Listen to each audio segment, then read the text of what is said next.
Hello and welcome to the Mastermind, Body, and Spirit Show. I'm your host, Matt Belair. Today's guest is an entrepreneur, writer, speaker, philanthropist, and mother. She has been engaged in the personal transformation industry for over 20 years, collaborating and playing with leading thinkers and teachers in consciousness, relationships, human performance, and life optimization. Her mission is to help people create an extraordinary life by making authenticity the heart of their being. She is the author of the new book, Becoming Flawesome, The Key to Living an Imperfectly Authentic Life. Welcome back to the show, Kristina Mand-Lakhiani. Thank you, Matt, so much for having me again. It's such an honor and a pleasure.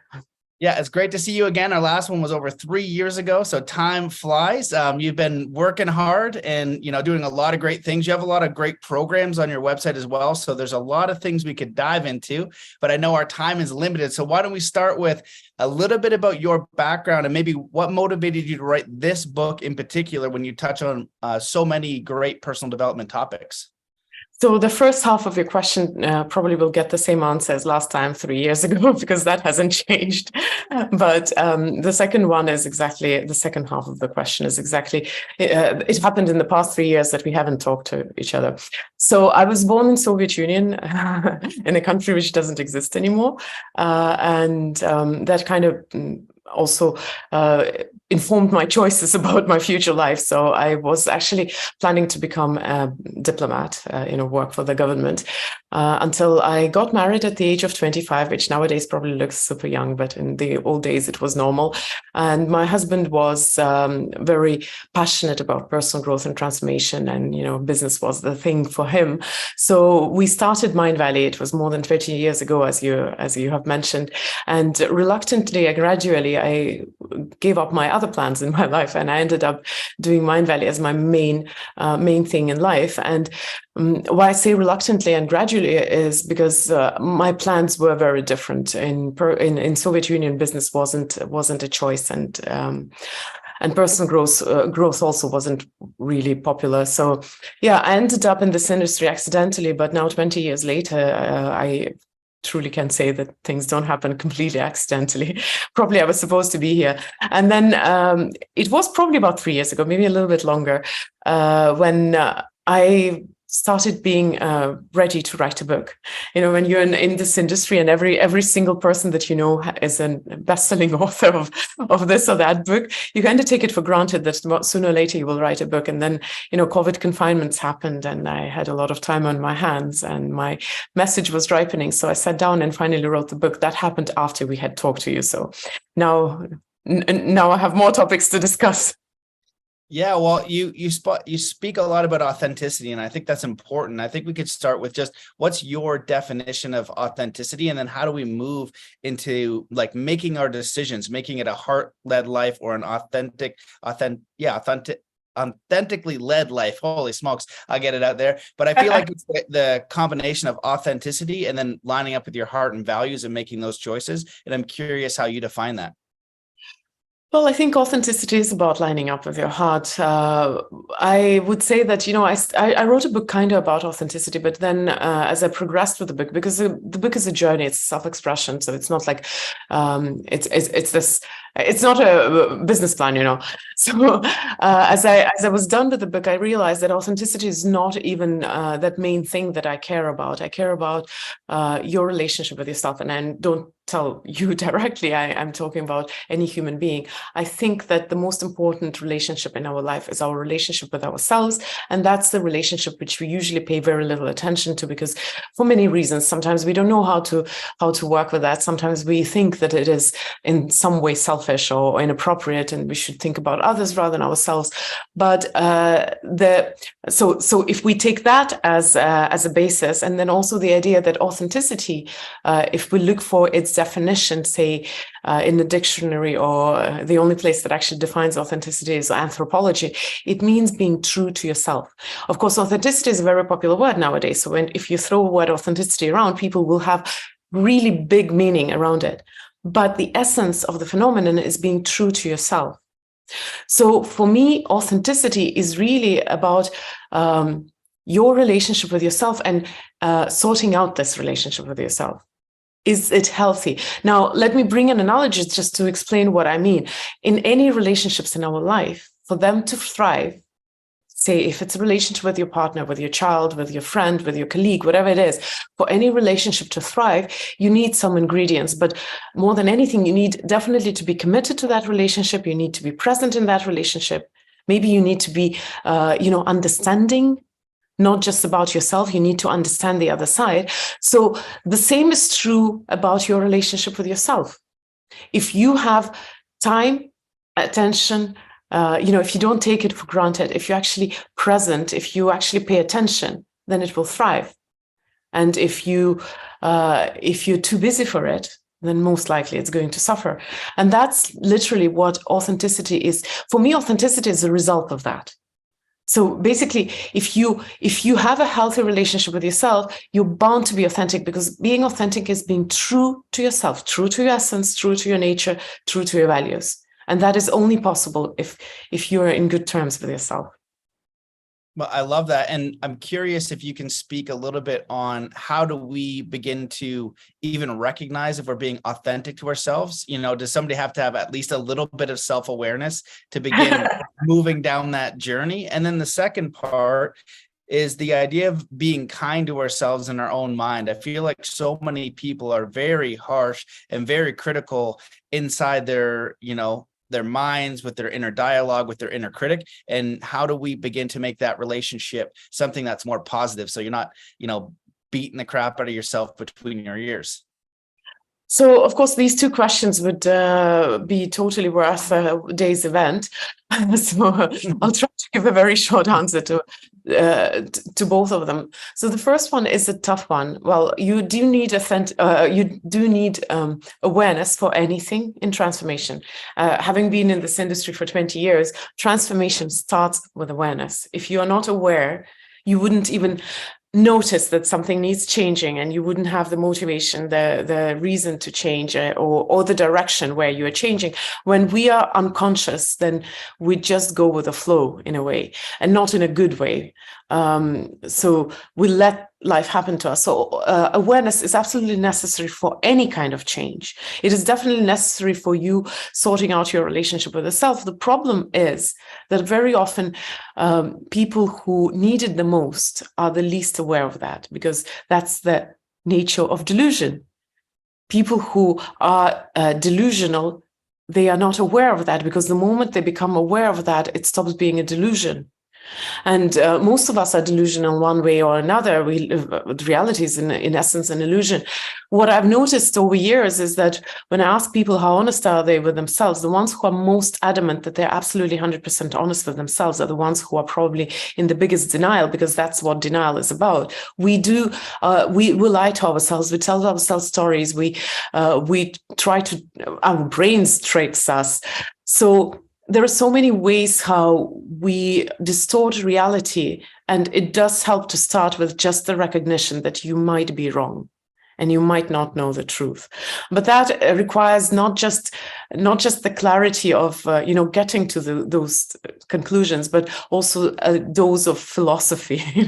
It's a little bit annoying to go through life saying that I might be wrong. Who am I to judge? But it helps. It helps. Now, when it comes to kindness, you're right. We are not kind to ourselves. And the funny thing is that, again, we are complex human beings. Very often, when I ask you, are you honest with yourself? In that moment, you feel probably quite good, and you would say yes. The same about kindness. We think that we're actually nice to ourselves. We're not aware how not nice we are to ourselves. And that's what's scary. So I do, sometimes in my trainings, I do this exercise, which obviously in short time we can't do, but I ask people to think of any moment in their recent past when they were not happy with themselves. Maybe they lashed out at someone. Maybe they thought they were unjust. We sometimes are unjust to other people. Maybe they failed at something. Maybe they tried something so hard and it still didn't work out, or their expectations were not, they were disappointed. So think of that moment when you felt that you were less than, or you were not good enough, or you were a loser, whatever it is. Recreate that moment and write down your self-talk in that moment. That's a true eye-opener. You can do this exercise, of course, you have to be honest when you do that. But if you remember those moments, if you recreate it, if you remember how you usually talk to yourself, you write it down. And then the next part is the one which is scary, because while you write it down, you don't feel it. Then give it to someone that you love and ask them to read it back to you. That's when it will hit you like a ton of bricks. Because most of our loved ones would say, no, I can't say this.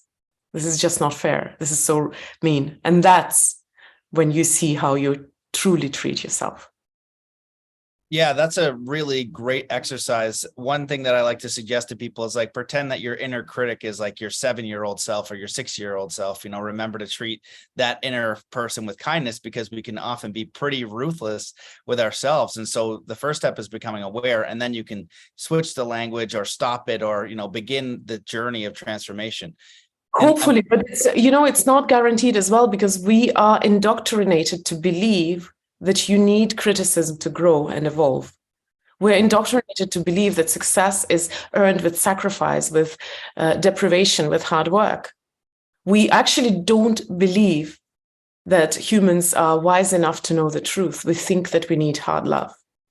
And that is even worse than our delusion about how unkind we are to ourselves, because even if you realize that you are not kind to yourself, there is a voice inside that says, but don't you need to be critical to grow? That's the biggest demon, the paradigms in which we grow up and live and subscribe to. Yeah, and this kind of leads to a statement that'll evolve into a question. You've been a co-creator of MindValley, and you're around all these leader thinkers, right? Like when you're young and you kind of get into personal development, you're like, oh, I'm going to read this book, or if I could only get near that person, then my life would change. Or if I only did this course, then my life would change. I'd reach enlightenment. I'd have peace. I'd have success. I'd have all these different things. And as you go through the journey of personal development, it helps. But I've found anyway, there's no one person with all the answers that's going to solve every issue that you have. And I'm curious, with you studying with these people, learning, interacting, what's your view on success? And if you can fast track somebody down personal development, what are some of the things that you've learned along the way? Because I find that even when people go in it, sometimes they can put a little bit too much stock in, a book or a person, where really the work comes back to them. So they can be helpful and they can be guides, but the work is ultimately got to come back home. Well, that's another interesting idea about personal growth, that you can kind of learn it all and then live your life happily ever after. It doesn't work like this. Personal growth is not a degree in university where, now I've got my master's, now I'm fine. It's not a profession. It's closer to hygiene, where you are constantly a work in progress. You're not a finished, finished product. And that's a very refreshing thing to remember. You will need different tools for different periods of your life, for different areas in your life. And there is no one recipe for everything. I know it might be unsettling, but it's also very liberating. But on the other half of your question about success, I actually would like humanity to maybe leave success alone for a while. We're so obsessed with that. There are dangerous ideas we have about success, but maybe we should refocus onto personal well-being. Or happiness for just a while, because your personal well-being is a much better predictor of success than any kind of pain that makes you strive for your goals. And we often don't understand that. We don't understand the personal well-being enough. So we don't see the connection, but there is a strong connection. There is research that says that success doesn't bring you happiness, but if you are striving for success in the state of happiness, you're much more likely to achieve it. And why I also want to say that let's leave success alone for a while is because success is It's quite linear and quite understandable. It's when you reach certain level of, I don't know, professional accomplishment or financial accomplishment, which we call success. And yes, there are degrees. For some people, $1 million is success. For others, like billion is a success. I get it. But success is quite black and white. Now, when we are trying to stretch that concept, encompass everything, your personal well-being and happiness, we're doing disservice both to success and to happiness and well-being, because these are two distinctly different phenomena. And we should keep them distinctly different, because then we'll be able to work on both of them separately rather than mashing it all up together and sometimes finding, solace in the fact that maybe I'm not successful by the definition of society, but I feel successful. Maybe what you feel is you're just feeling personal contentment. But definition of society has a place. There's a reason why society defines success in a certain way. So I know it's not the answer that a lot of people want to hear, because nowadays we started appreciating well-being to the point where we at least added it to the concept of success. But I think we have to take a step forward further and talk about well-being as a very necessary prerequisite for success. I love that. And I totally agree. And I also love how you use the word contentment. And the first time I heard that was from one of my indigenous teachers. And he just taught David Lombard Senepas, who just talked about the importance of contentment. And I was like, oh yeah, because it's different, because it's very different than happiness, right? Can you be content with whatever is going on? And that is going to help you become successful in whatever you're choosing to try and create or change or grow or build or whatever you're doing. You don't need to have that thing completed to be content now. So I think that's a beautiful answer. And I'd like to throw another one at you about being a mom. And I know that's important to you. And I'm curious, what kind of either values or virtues or truths or pitfalls do you want to instill in your children so that they can have an ideal life? What's most important, do you think, and with your kids and other kids? Because there's a lot of stuff in the world, let's say education and media, and a lot of people vying for attention, a lot of different societies trying to impose certain ideas on kids. And I'm curious if you have certain ones that you want to instill on them and maybe would be great for other kids too. You're opening a Pandora's box because well, I'm a dad too, so I'm curious. I want to do a good job, and it's like two worlds. You want to empower them, and then you also want to shield them from certain things. And so it's it's a constant process. My hardest job with my kids is to let them just be, and be there for them when they need me, and also take care of their safety while they are underaged. But that's as far as it goes. I can't guarantee their happiness. I can't guarantee, I can't force their choices. I shouldn't. So it's a complicated decision, but they are individuals separate from me. Their souls have their own choices, and their little human bodies also have their own choices. And while, yes, we do discuss, the rights and the wrongs and the rules of the society, but their choices are theirs to make, and they're free to make them. And that's probably the most important thing that I try to remind myself, as tempted as I am sometimes to guide them in certain direction. And sometimes I start manipulating them into that direction, and then I have to admit the fact and say, sorry, I actually tried to make him make a choice which I would prefer. I know. My kids are 9 and 15, and you might say that that's the age where they get into their own rights. But the point that I'm trying to make is that I can try to teach them all I want. They will be like I am. So the best thing I can do for them is just to be there with them, for them, and try to be as good as I can, or as true to myself as I can. I try not to be too good, because that's probably stifling for your environment. Well, that's a beautiful answer. I like that. And I'm apologize because I'm dropping on the name of the guest, but he said that years ago, and it always stuck with me. Is the kids is they're going to act and do what you do, and they're not going to listen to what you say. So the best thing you can do is set the example that you want. So I think that's a wonderful reminder.